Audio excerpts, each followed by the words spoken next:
Okay, so the problem we're facing in taking an inverse Laplace transform is that we're given a polynomial ratio. So for instance, let's say that our output looks like this. And if we have a linear system with no delays, both our input and our output will always look like ratios of polynomials in S.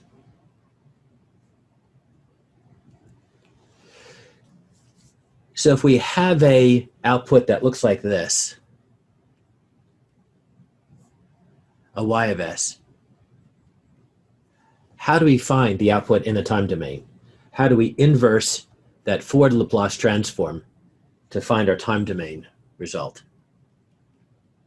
And the method, if we do it by hand, is called the partial fraction decomposition.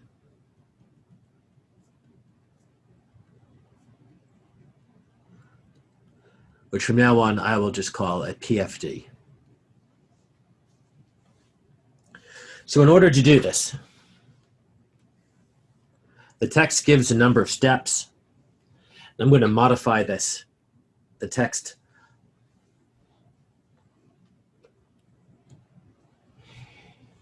In order to do this, the textbook explains it fully. I'm going to codify it a little differently though, simplify it, and give it to you in 5 steps. And the first step is to put the ratio in standard form.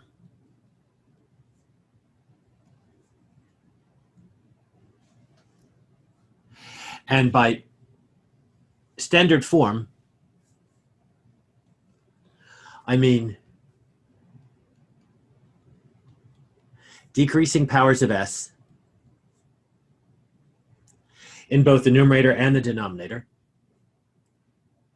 and divide through if necessary to make sure that the coefficient of the largest power of S in the denominator is 1.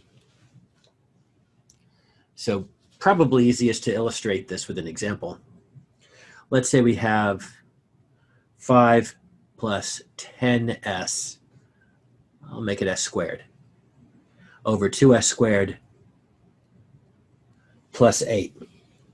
So firstly, putting the numerator and the denominator in decreasing powers of s, following this first point, gives us 10s squared plus 5, and the numerator is already in decreasing powers of s. And then to do the second point,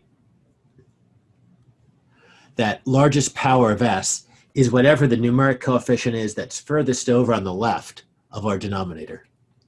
So to make that 1, we'll have to divide the top and bottom by 2, and that gives us 5s squared plus 2.5 all over s squared plus 4.